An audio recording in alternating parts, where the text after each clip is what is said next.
साथियों नमस्कार, लाल सलाम।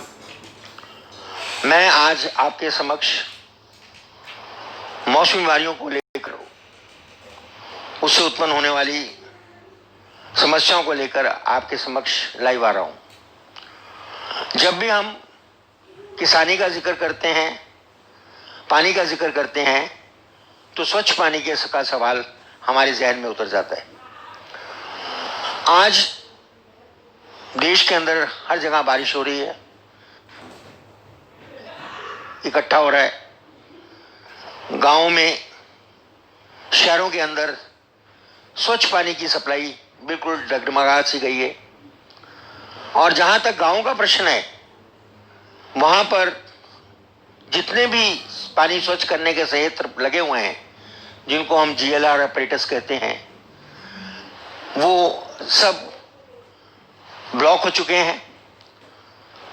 उनके अंदर मरे हुए गाय, भैंस और जीव जंतु विचरण कर रहे हैं। उनकी सफाई की तरफ से कोई ध्यान नहीं दिया जा रहा।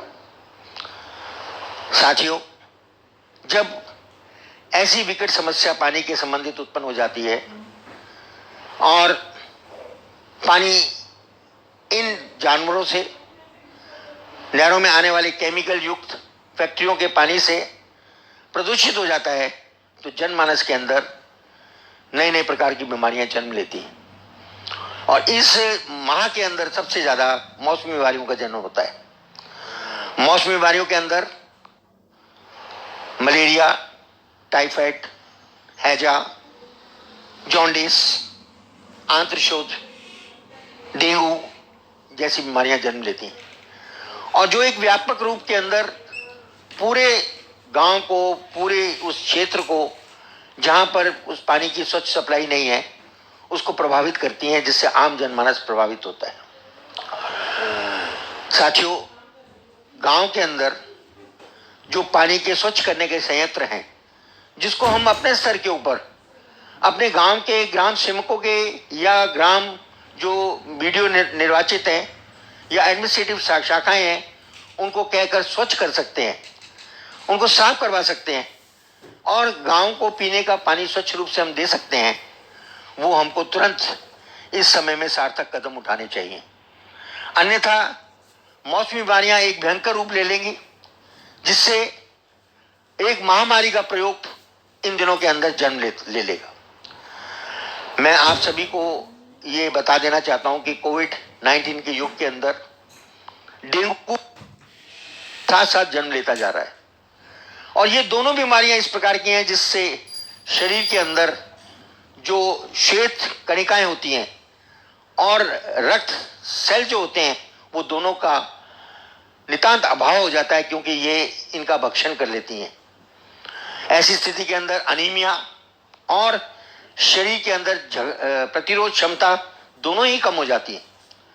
तो आज के समय में जब हम एक महामारी के युग में दौड़ रहे हैं, उसके साथ साथ डेंगू फीवर की संभावनाएं भी बढ़ती चली जा रही हैं। इस मौसमी बीमारियों में जो प्रावधान, जो चीज हम रोक सकते हैं, डेंगू को रोक सकते हैं, गंदे पानी का शुद्धिकरण कर सकते हैं और मलेरिया के प्रकोप को रोक सकते हैं, वो हमें तुरंत कदम इन दिनों के अंदर उठाने अति आवश्यक है, ताकि हम एक के प्रभाव को जीरो कर सकें और कोविड से हम लड़ने की क्षमता पैदा कर सकें।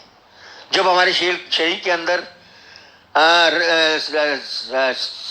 संग्राम करने वाले वाइट सेल ही नहीं रहेंगे, तो हम शरीर के अंदर बहुत अधिक कमजोर हो जाएंगे, हमें कोई भी बीमारी ग्रसित कर सकती है। आप अपने गांव के GLR ऑपरेटर्स जो बंद पड़े हैं, उनको तुरंत शुरू करवाइए। ये एक आपातकालीन स्थिति है और इसके ऊपर हर गांव के व्यक्ति को, हर गांव के साथी को का सहयोग अत्यंत आवश्यक है।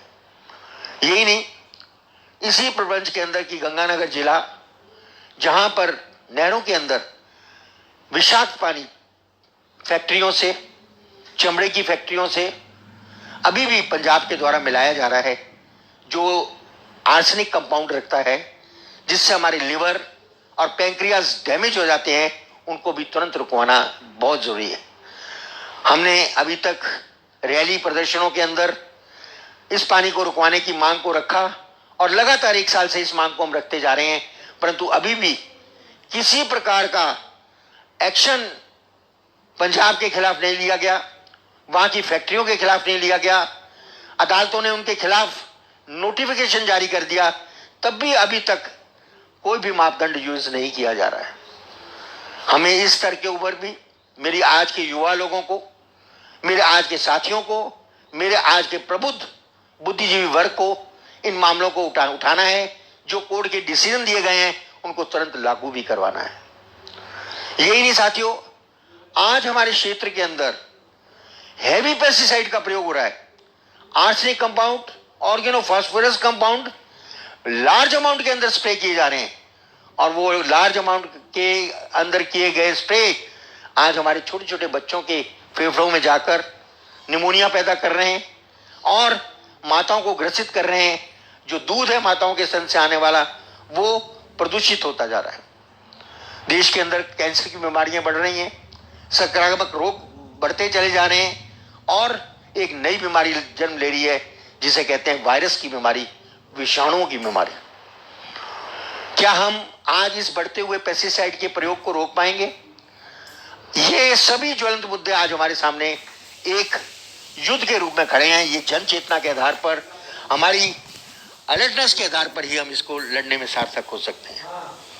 जो मुद्दे हम लड़ सकते हैं, हम ऑर्गेनाइज्ड फॉस्फोरस का अत्यधिक प्रयोग रोक सकते हैं, हम नहरों और उसके अंदर आने वाले विषाक्त पानी को रोक सकते हैं, हम अपने क्षेत्र के अंदर जीएल ऑपरेटर्स चलाकर डेंगू, मलेरिया, पीलिया, आंत्रशोथ जैसी बीमारियों को रोक सकते हैं, जो इन महीनों के अंदर खास तौर पे सितंबर अक्टूबर के अंदर हमारे लोगों को ग्रसित करती हैं।